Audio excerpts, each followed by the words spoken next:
ജയചന്ദ്രൻ, ഇതാണ് ഇതിലെ പ്രശ്നം. ആ ഭൂമിയുടെ നിലവിലുള്ള നിയമപരമായ നില ഒട്ടും മാറിയിട്ടില്ല ഈ രജിസ്റ്റർ ചെയ്യലിലൂടെ. നേരത്തെ ഉണ്ടായിരുന്നതും ഒരു തർക്ക പ്രദേശം എന്ന നിലയിലായിരുന്നു. ആ ഘട്ടത്തിലാണ് അന്നത്തെ പ്രതിപക്ഷ നേതാവ് പറഞ്ഞത് 10 മിനിറ്റ് കൊണ്ട് ഇത് പരിഹരിക്കും എന്ന്. അത് ഇപ്പോഴും ഉണ്ട്.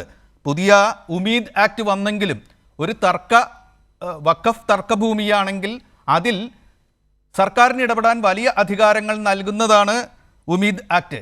അതുപ്രകാരം അത് ജില്ലാ കളക്ടറെ ഏൽപ്പിക്കാം അതിന് പരിഹാരം കണ്ടെത്താൻ വേണ്ടി. ആ നിയമം അവിടെ ഉണ്ട്. അന്ന് അദ്ദേഹം പറഞ്ഞ 10 മിനിറ്റ് അത് തന്നെ ആയിരിക്കണം.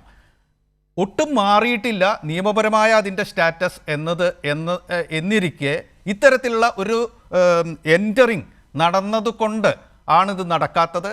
അതുകൊണ്ടാണ് എൻ്റെ 10 മിനിറ്റ് പരിഹാരം നടക്കാത്തത് എന്ന് അദ്ദേഹം പറഞ്ഞിരിക്കുന്നു. അതാണ് ഇപ്പോൾ LDFിൻ്റെ പ്രതിനിധിയും UDFിൻ്റെ പ്രതിനിധിയും തമ്മിലുള്ള തർക്കത്തിൻ്റെ മർമ്മസ്ഥാനം. താങ്കളുടെ പ്രതികരണം ജയചന്ദ്രൻ. NBC ഇതില് പിന്നെ നമ്മുടെ UDFിന്റെ പ്രതിനിധി എന്നെ കുറെ ചീത്ത പറഞ്ഞു. പോട്ടെ, ചീത്തയല്ല, ഞാൻ അങ്ങനെയാണ് ഇങ്ങനെയാണെന്ന് പറഞ്ഞത് സ്നേഹം കൊണ്ട് പറഞ്ഞായിട്ട് വിചാരിക്കേ, അതൊക്കെ ഇഗ്നോർ ചെയ്യേ ജയചന്ദ്രൻ. താങ്കൾ ഒരു മുതിർന്ന മാധ്യമപ്രവർത്തകനാണ്. ഞാനൊന്നും കാര്യമായിട്ട് എടുക്കുന്നില്ല, അത് പ്രശ്നമില്ല. എനിക്ക് രോഹിത്തിനെ ഞാൻ അങ്ങനെ കാണുന്നില്ലാത്തതുകൊണ്ട് തെറ്റായിട്ടൊന്നും താങ്കൾ പറഞ്ഞില്ല. ഒരു പരാമർശമായിട്ട് കൂട്ടിയാൽ മതി. മാത്രമല്ല അദ്ദേഹം ടേക്ക് ഓഫിന് ഇത്തരത്തിലുള്ള ചില പരാമർശങ്ങൾക്കുള്ള സ്വാതന്ത്ര്യം തരണമെന്ന് ആവശ്യപ്പെട്ടിട്ടിരിക്കുകയാണ് അപ്പുറത്ത്. അല്ലാത്ത കുഴപ്പമൊന്നുമില്ല. രോഹിത് അങ്ങനെ പറഞ്ഞാൽ എനിക്ക് പിണക്കവുമില്ല, പ്രശ്നമൊന്നുമില്ല. ഞാൻ പറഞ്ഞത് നമ്മുടെ മുഖ്യമന്ത്രി എങ്ങനെയാണ് കാര്യങ്ങൾ കാണുന്നത്.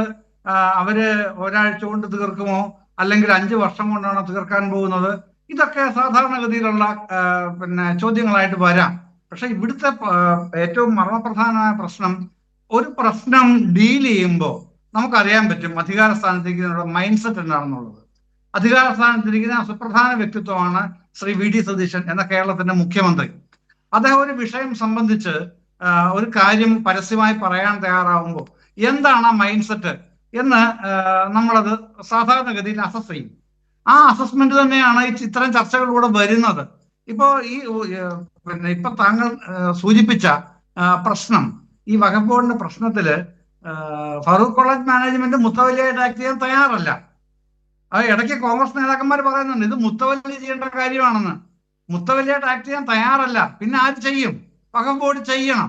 അത് ആരാണ് ചെയ്തത്? റഷീദ് തങ്ങളാണ് ചെയ്തത് 2019. അതിന്റെ തുടർച്ചയാണ് ഇപ്പൊ ചെയ്യേണ്ടത്. ഇപ്പൊ ഉമീദ് പോർട്ടലിലേക്ക് രജിസ്റ്റർ ചെയ്യുക, അത് എൻ്റർ ചെയ്യുക എന്നുള്ള സാധാരണ നടപടിക്രമം മാത്രമാണ് ചെയ്യുന്നത്. മറ്റൊരു പ്രധാനപ്പെട്ട കാര്യം, NBC ഈ വഖഫ് സംരക്ഷണ സമിതിയാണല്ലോ ഈ കുത്തിത്തിരിപ്പ് മുഴുവൻ ഉണ്ടാക്കിക്കൊണ്ടിരിക്കുന്നത്. ഈ കുത്തിത്തിരിപ്പ് ഉണ്ടാക്കുന്നവർ BJPക്കാരും കോൺഗ്രസ്സുകാരും ചേർന്ന ഒരു സംഘമാണ് ഈ സംരക്ഷണ സമിതി എന്നറിയാത്ത ആളാണോ രോഹിത്? അല്ലെങ്കിൽ UDF അല്ലെങ്കിൽ മുഖ്യമന്ത്രി VD സതീശൻ ആണോ? എന്ന് പറഞ്ഞാൽ ഞങ്ങൾക്കൊന്നും അറിയാൻ വയ്യ എന്ന് പറഞ്ഞാൽ ഞാൻ സമ്മതിച്ചു തരാം. അങ്ങനെ അല്ലല്ലോ. ഇവരാരൊക്കെയാണ്, ഈ കക്ഷികൾ എന്തൊക്കെയാണ്, ഇവരുടെ പുറകിൽ ആരൊക്കെയാണുള്ളത് എന്നൊക്കെ എല്ലാവർക്കും അറിയാവുന്നേ. നമ്മൾ അതൊക്കെ ഇവിടെ എടുത്തിട്ട് അലക്കുന്നില്ല എന്നുള്ളതേ ഉള്ളൂ രോഹിതേ. ഇത് ഈ സംഘം എന്ന് പറയുന്നത് പ്രധാനമായിട്ടും BJP ആയിട്ട് അഫിലിയേറ്റഡ് ആണ്.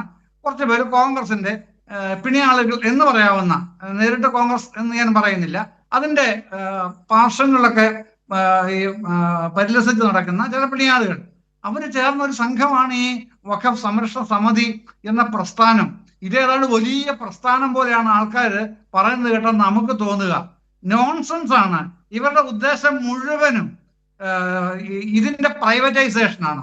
ഇതെങ്ങനെ സ്വകാര്യവൽക്കരിക്കാം, ഇതെങ്ങനെ കുത്തകയാക്കി എടുക്കാം, ഇതെങ്ങനെ വിറ്റ് മുതലാക്കാം, ഇത്തരം ചില താല്പര്യങ്ങളുള്ള ആൾക്കാരാണ് ഈ സാധനത്തിൽ നിൽക്കുന്നത്.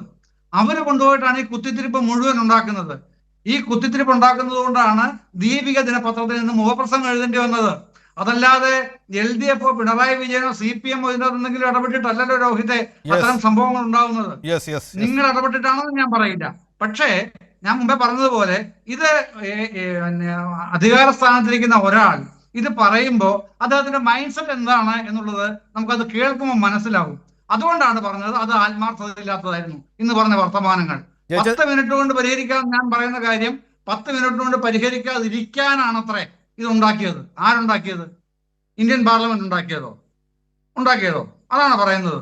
അപ്പൊ മുഖ്യമന്ത്രി അങ്ങനെ പറഞ്ഞത് അത് തെറ്റാണെന്ന് പറയുമ്പോൾ നിങ്ങൾ എന്തിനാണ് മുഖ്യമന്ത്രിയെ പിടിക്കാൻ വരുന്നത്? അദ്ദേഹം കയറിയിട്ട് ഇത്ര ദിവസമല്ലേ ഉള്ളൂ എന്നല്ല ചോദിക്കേണ്ടത്. അദ്ദേഹം, ഞാൻ പറഞ്ഞില്ലേ, അദ്ദേഹം ഒരാഴ്ചയല്ല, 1 മാസമല്ല, 5 വർഷം എടുത്തോടുന്നേ. പക്ഷെ അത് പരിഹരിക്കും എന്നുള്ള നിലയിൽ വളരെ ഷാർപ്പായിട്ട് നിലപാട് സ്വീകരിക്കുന്ന, നിലപാടുകളുടെ രാജകുമാരൻ എന്നാണല്ലോ നിങ്ങൾ പ്രചരിപ്പിച്ചത്. ആ നിലപാടുകളുടെ രാജകുമാരൻ അധികാര കസേരയിൽ ഇരിക്കുമ്പോൾ ആ അധികാര ദണ്ഡ് അദ്ദേഹത്തിന്റെ ഉണ്ടല്ലോ. അതിനനുസരിച്ച് പെരുമാറ്റം അദ്ദേഹത്തിന് ജനങ്ങൾ പ്രതീക്ഷിക്കുന്നുണ്ട്. അതുകൊണ്ടാണ് ഒരു ജനമായ ഒരു പൗരനായ ഞാൻ ഇത്തരത്തിൽ അഭിപ്രായം പറയുന്നത്. അതെങ്ങനെ ഇത് അദ്ദേഹത്തിനെ എതിർക്കാൻ വേണ്ടി, നിങ്ങളുടെ UDF-നെ എതിർക്കാൻ വേണ്ടിയാണ് എന്ന് കണ്ടുപിടുത്തം നടത്തുന്നത് വിചിത്രമാണെന്നേ പറയാൻ കഴിയും.